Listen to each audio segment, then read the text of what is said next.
in the diaspora, I would like to thank you for taking your time to come to the grassroots. We were really having a good time when you came and spoke to us. It's a big push, and a lot of us now are worried about our protection, investment protection. Looking at what's happening in Syokimau, what would be your comment or your advice onto that? How is our investment protected in Kenya? Thank you, Janet. First of all, thank you for coming in such large numbers to listen to what we had to say. I want to assure Kenyans in the diaspora that the investments back home will not only be appreciated, but also be guaranteed. You should not look at what happened in Syokimau as the norm, because even the courts have moved, I think, to put a halt to it. If there are Kenyans with valid claims, I'm sure they'll be listened to in accordance with the law. And I can tell you that under the new constitution, everybody's investment will be guaranteed. And we appreciate as a government that remittances from Kenyans abroad during the last financial year exceeded 1 billion shillings. This is why the Kenyan economy is actually on a rebound.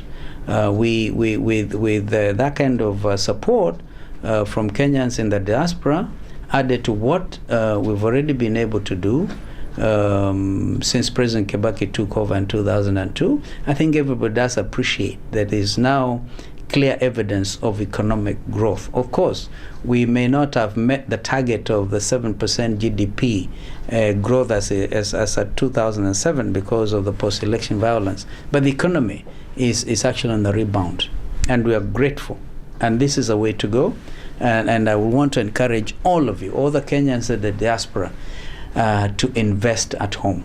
Well, Kenya, we are very good at educating our people, and a lot of people are now worried that with that education there's brain drain. A lot of our young people are moving out of Kenya to go to different countries abroad to work there. How is that affecting Kenya, the brain drain? Really, it's a contradiction in terms, Janet. In a globalized world economy, I hold the view that you cannot talk of brain drain anymore, because here we are trying to tell you and to thank you for remittances abroad, from Kenyans abroad.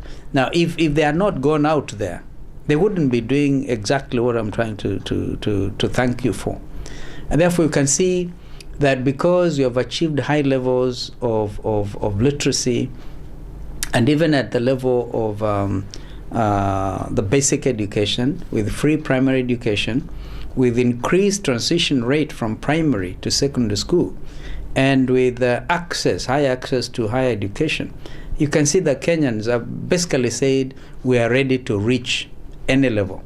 So whether they are in Kenya or they're in the UK or in the US or wherever they are working, they are Kenyans. And as long as they are able to remember to invest back at home and do exploits wherever they are, I don't think we can talk of brain drain and be realistic about it.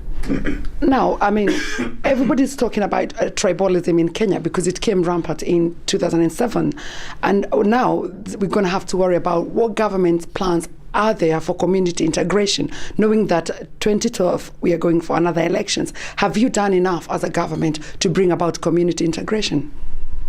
I think it behoves every Kenyan to work towards national cohesion and integration in the light of what we now know, and particularly after the events of 2007-2008. We now have in place a commission which is supposed to deal with national cohesion and integration. We have even legislated against hate speech. We have taken measures, but those legislative measures cannot be a substitute for Kenyans having to determine within themselves to live and work as Kenyans first, and to say no to negative ethnicity. Because when I met the Kenyans in London, I could not tell who is Kikuyu, who is Luya, who is Luo, and this is the way to go. We must begin to really realistically look at ourselves as Kenyans and say no, as I've said, to anything that is negative about our tribes. Our army in Somalia, yes. Is there a likelihood that we will end up where Afghanistan has been, many years of war and ending war and a kind of insecurity in the country? We pray and hope that we will not stay in Somalia for a very long time. However, at this particular stage, we are not actually able to say how long it's going to take.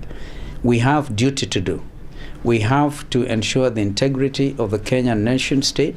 We have to ensure integrity of our own borders. We have to make sure that our economy is not devastated by threats, external threats. And therefore, what our men and women are doing in Somalia is commendable. And as you will have observed, it has received the support of the international community. It has received the support of the East African leadership, for instance, when President Museveni, President Kikwete, President of Rwanda, President Kagame, East Africa in the first place, are in solidarity with Kenya. The Horn of Africa countries are in solidarity with Kenya. That is Ethiopia, Djibouti. And of course, the transitional federal government, which is very important, is also in solidarity. Only yesterday, President Sharif was able to meet in Nairobi with President Kibaki and President Museveni. And they actually said Kenya Defense Forces will now be part of the AMISOM forces in Somalia. Beyond the region, I'm sure you'll have observed that even other African countries are willing now to support Kenya, be able to even send peacekeeping forces in order to stabilize Somalia. Somalia has suffered enough. And we are saying as a region, as a country, that as we safeguard our own national integrity as a nation, we cannot succeed unless the neighbor is also stable. So a very crucial opportunity as a reason. And I think what we are saying is take full advantage of this opportunity in order to stabilize Somalia. It has been 2 decades since the departure of Siad Barre, when the country has not known peace. Some of us have worked very hard. And I'm sure you do recall when I was a foreign minister, that's when we formed the TFG in Baghdadi, in Nairobi.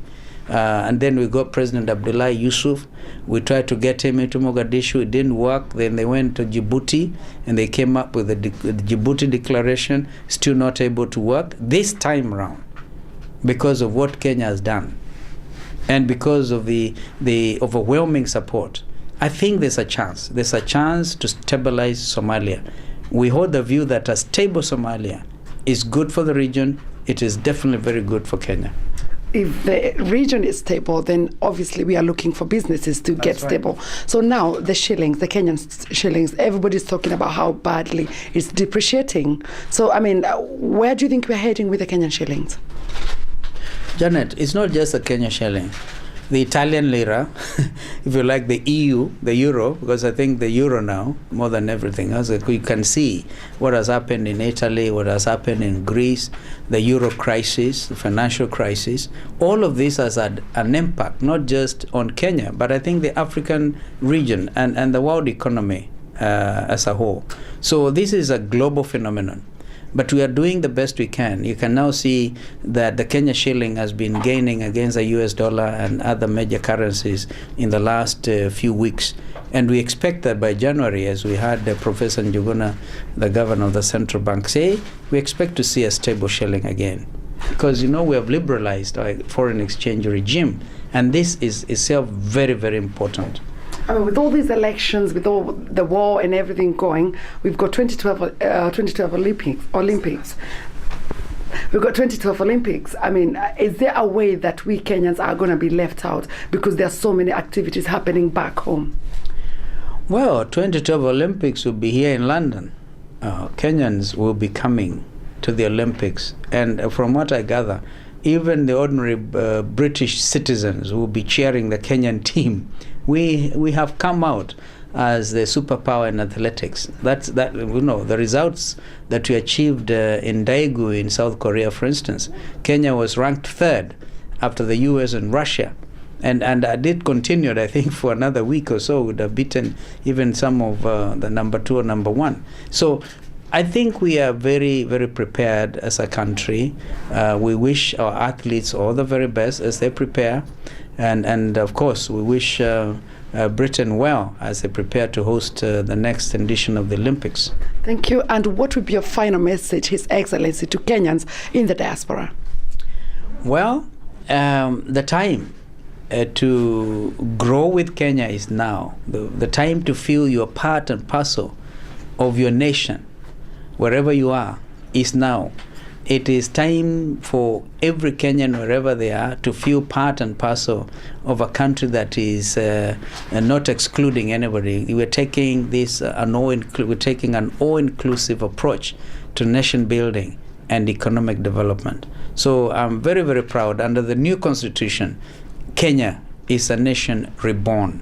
Please feel part of it.